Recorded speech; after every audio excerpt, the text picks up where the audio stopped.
Bonjour à tous, c'est Loser Killer qui vous parle pour une nouvelle présentation vidéo aujourd'hui consacrée à un ensemble de jeux Lego Ninjago sortis dans la première vague 2019. Il s'agira de la référence 70 679, The Ultra Dragon ou en français l'Ultra Dragon. Il contient 951 pièces et coûte la somme de 94,99 €. Comme vous pouvez le voir ici, il est marqué en alphabet Ninjago The Ultra Dragon, donc le nom du modèle. Et à l'avant de la boîte, pour les plus curieux, vous aurez remarqué bien, un petit QR code avec écrit apparu dans la saison 1. Quand vous le scannez, cela vous renverra vers une petite vidéo montage du dragon apparaissant dans la série. Car en effet, la vague Ninjago Legacy, bien, le concept, ça va être de réimaginer, de réinventer de vieux modèles. Donc ici, c'est l'Ultra Dragon sorti en 2012. Au niveau de la durée de construction, il devrait vous prendre à peu près 2 heures et quelques, 2h10, voire un peu moins là encore selon votre rythme. Le tout donc avec les instructions dans ce gros mode d'emploi, 374 étapes et à la fin honnêtement une petite page de pub, mais sinon pour le reste, la liste des pièces ainsi que la gagne. Quant aux figurines, elles seront au nombre de 6, à commencer par Lloyd et Maître Wu, qu'on retrouvera donc avec de nouveaux imprimés ainsi qu'une nouvelle cagoule pour Lloyd, le tout avec le motif du dragon doré. Vous noterez aussi que Wu a écrit Master sa tenue, donc ce qui veut dire maître en anglais. Bien évidemment, il y aura des imprimés arrière, même si seul Lloyd aura un imprimé arrière de tête, même si là encore, il s'agira de l'imprimé de la version film qui est sortie en 2017. Et niveau apparition, vous pouvez retrouver ces deux figurines dans leur toupie individuelle ainsi que dans le monastère du Spinjitzu. Ces deux personnages, donc maître et élève, devront affronter des ennemis, à commencer par Lasha et Spita, deux figurines qu'on retrouvait aussi dans le modèle du K-Blade Cycle and Zen Snowmobile, deux figurines qui sont richement imprimées avec de nombreux détails et bien sûr qui sont équipées. À noter que l'achat, vous pouviez aussi le retrouver dans le J Storm Fighter. Mais bon, ça reste avant tout du menu frottin Venomari. Nous, ce qu'on veut, bien, c'est des vrais méchants. Et ce set a de vrais méchants, on peut le dire, avec Pythor ainsi que Lord Garmadon. Donc Pythor qui était lui aussi déjà apparu dans le Jai Stormfighter, mais qui a un imprimé toujours aussi élégant, donc nouvel imprimé forcément pour 2019, et même une petite dague qui fera écho aux dagues qu'il fallait collectionner en 2012 vague 2. Quant à Lord Garmadon, bien lui, il est alors, il n'est pas exclusif, entre guillemets, mais vous pourrez aussi le retrouver dans la toupie avec Lloyd, le starter pack avec les deux. Toutefois, en termes de boîte de jeu, c'est la seule boîte de jeu dans laquelle vous allez pouvoir le retrouver. Il vient bien sûr avec 4 katanas, car on n'est jamais trop prudent, et il reprend plus ou moins les mêmes pièces qu'il avait auparavant. Donc, on a un Garmadon qui est plutôt simple, avec en plus une nouvelle expression faciale. Et niveau imprimé arrière, bien, voilà un peu ce qu'on aura. Forcément, Garmadon est très simple, alors que Pythor est un peu plus détaillé. À noter que nos serpents, afin de faire face aux dragons, bien, seront tout de même équipés par un lanceur serpent que voici. Il fait donc en termes de dimension 6 cm de profondeur, 8,5 de largeur et 4 de hauteur. Le système donc, de lanceur, c'est les missiles à ressort. Vous noterez aussi que vous pouvez bien, incliner plus ou moins le lanceur, voire même un peu plus, car en effet et étrangement, ils ont des pièces à clip au centre, ce qui fait que vous pouvez un peu tâcher le lanceur. Alors je ne pense pas que ce soit fait exprès, mais voilà, c'est un peu une des bizarreries de ce design, pourquoi pas. Et aussi, ce qui est assez intéressant, c'est de remarquer l'imprimé utilisé ici qui fait écho bien, au même imprimé qu'on avait dans le set de base de l'Ultra Dragon. Toutefois, même avec un tel lanceur, je ne pense pas que les serpents arriveront à bout de notre Ultra Dragon qui est sacrément imposant. En termes de taille, justement, il fera 24,5 cm de long, 18 à 21 cm de large et 15 cm de hauteur. En termes de schéma de couleur, il sera majoritairement blanc avec quelques touches de noir au bout des pattes et au bout de la queue. Au niveau de la queue, d'ailleurs, il y aura aussi du vert transparent qu'on retrouvera un peu au bout des ailes, tout comme la couleur beige qui sera disséminée ici et là. Et il y aura du doré à l'avant, donc du modèle au niveau de la selle, ainsi que pour les têtes de dragon. Des têtes de dragon qui forcément représenteront les différents éléments, du rouge pour le feu, du bleu pour la glace, du marron pour la terre et du jaune pour la foudre. Niveau articulation et mécanisme, notre dragon pourra donner des coups de queue grâce à une pièce pivot. Les pattes, quant à elles, seront articulées, mais uniquement au niveau des pieds qui seront sur rotule. Les pattes avant auront des petites griffes en plus qui pourront être pivotées de bas en haut. Le cou, quant à lui, aura deux points d'articulation. D'un côté, une articulation à cran et de l'autre, une articulation à rotule. Les têtes en elles-mêmes pourront ouvrir ou fermer la bouche. Mais bien sûr, le mécanisme le plus important, c'est le fait que le dragon pourra ouvrir ses ailes à différentes hauteurs grâce à la poignée dans son dos. Et justement, dans ce mode-là, les dimensions vont changer. En termes de largeur, il fera 43 cm et en termes de hauteur, on passera du 21 cm. Et on pourra aussi noter que dans ce mode-là, l'avant du dragon se baisse et donc a un air beaucoup plus menaçant. Ce mécanisme est d'ailleurs plutôt simple à comprendre. Le corps du dragon est en effet constitué de deux parties, la partie avant et la partie arrière, toutes les deux raccrochées par un pivot. Et justement, sur la partie avant, nous aurons la pièce d'aile ici présente, qui est elle-même raccrochée sur un pivot. Mais comme vous pouvez le voir, elle est aussi raccrochée sur la partie arrière du dragon grâce à cette espèce de grande pièce noire. Donc forcément, quand je vais prendre ma poignée et donc ainsi baisser la partie avant du dragon, la partie verte, elle, va aussi monter, sauf qu'elle va être retenue en arrière grâce à la barre noire. Et comme elle est retenue en arrière, mais comme toutefois elle a un pivot ici, elle va se mettre à pivoter et donc ainsi les ailes vont pouvoir s'ouvrir. Et c'est comme ça que fonctionne ce petit mécanisme. Et avant de passer aux parties spécifiques du dragon, pourquoi ne pas s'arrêter quelques instants pour voir le dragon vu de haut avec ses ailes fermées et ses ailes ouvertes?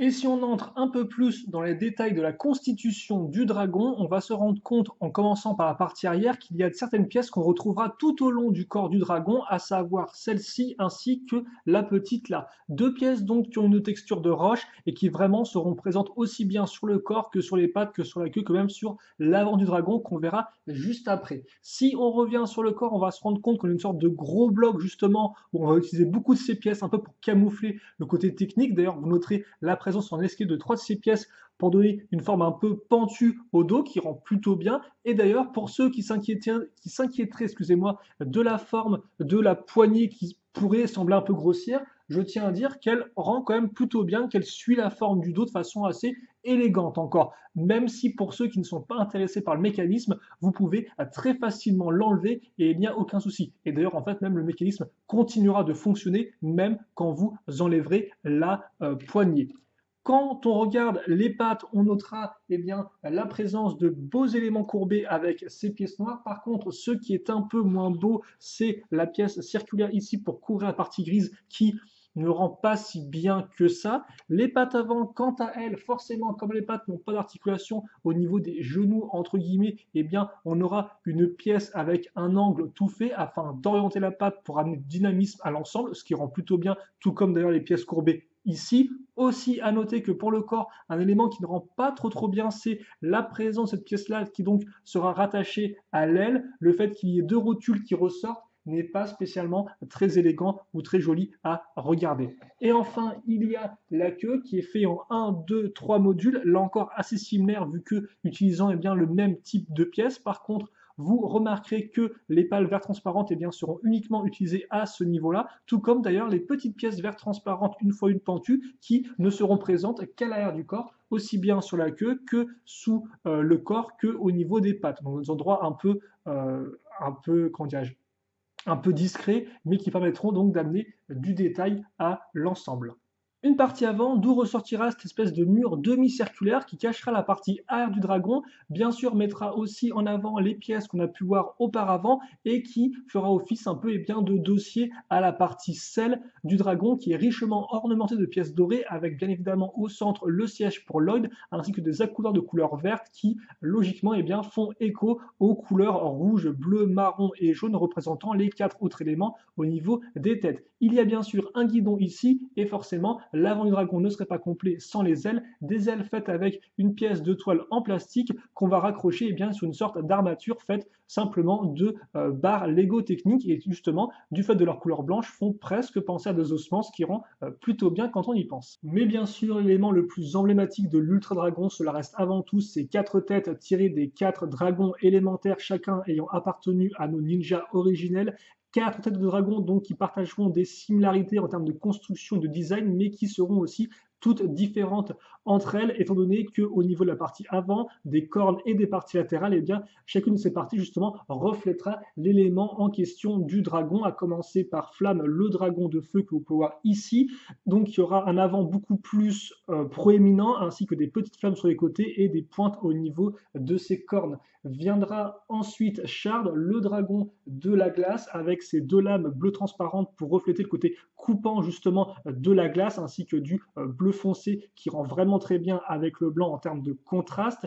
Puis il y aura Rocky, dragon de la terre, assez différent par rapport aux trois autres du fait de l'usage de ces grosses pièces de roche sur les côtés marrons qui mettent vraiment en avant justement eh bien, son élément de la roche, tout comme ses cornes qui lui eh bien, seront à l'avant de la tête et non pas à l'arrière et qui eh bien, reflèteront le côté un peu plus rentre dedans du dragon, un peu plus compact et bossu. Puis il y aura enfin Wisp, le dragon de la foudre, avec ses éléments d'électricité aussi bien au niveau des cornes qu'à l'avant de la tête, qui justement eh bien, mettront en avant ce côté un peu dynamique de ce dragon et un peu imprévisible. Vous noterez aussi que chacun des dragons a une pièce transparente dans la gueule reflétant eh bien, la couleur de son élément, du rouge forcément pour Flamme ou encore du bleu pour la glace. Et enfin, il y a les mâchoires inférieures. Il y a deux types de mâchoires inférieures différentes, celle partagée par Rocky et Flamme et celle partagée par Wisp ainsi que Shard. Donc 4 têtes qui rendent vraiment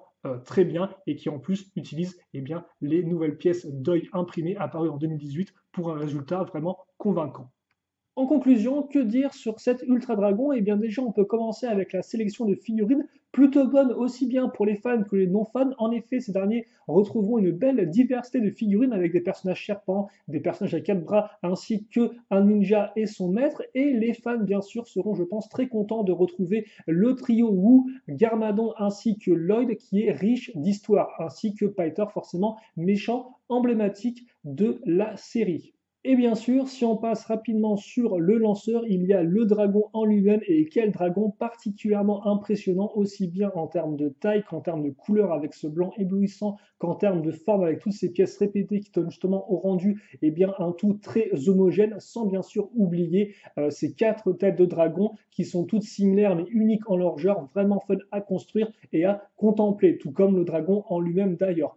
Tout n'est pas rose néanmoins. Certains pourraient reprocher eh bien, au dragon ses ailes en plastique au lieu d'avoir des véritables pièces Lego. Aussi forcément du fait du poids du dragon, pas vraiment très articulé au niveau des pattes. Et il est vrai que si les pièces répétées sont assez intéressantes pour le côté homogène du design, il n'en reste que on a souvent l'impression d'assembler les mêmes pièces en continu pendant très longtemps. Donc ce qui pourra aussi déplaire. D'autant plus que ce n'est pas forcément un modèle que je recommanderais à tout le monde, mais principalement aux fans de Dragon, Ninjago ou non, ainsi qu'aux fans de la série animée. Car en effet, pour les autres, eh bien, ils auront affaire à un modèle assez coûteux, 95 euros, ce n'est pas rien. Alors certes, le nombre de pièces ainsi que le temps de construction est tout à fait acceptable pour ce prix-là, mais en termes de diversité, le modèle n'est pas vraiment très incroyable. Il se focalise principalement sur le dragon, et ce dernier n'est pas non plus très riche en mécanismes, ce qui fait qu'on en fait vite le tour. Donc, hormis pour les fans de dragon, eh bien, pour les autres, je leur recommanderais peut-être plus de se trouver un modèle moins coûteux et un peu plus diversifié en termes de contenu. Même s'il n'en reste qu'on a quand même affaire à un dragon très impressionnant et particulièrement emblématique au niveau de l'histoire de Ninjago. Et je pense que moi, j'en ai fait le tour. Donc, si il vous reste des questions ou des commentaires, n'hésitez pas à les poser. J'y répondrai avec grand plaisir, comme d'habitude. Et puis, nous, on se retrouve très prochainement. En attendant, portez-vous bien. Passez une bonne journée, une bonne soirée, une bonne tout ce que vous voulez. Et à la prochaine. Salut à tous et à toutes.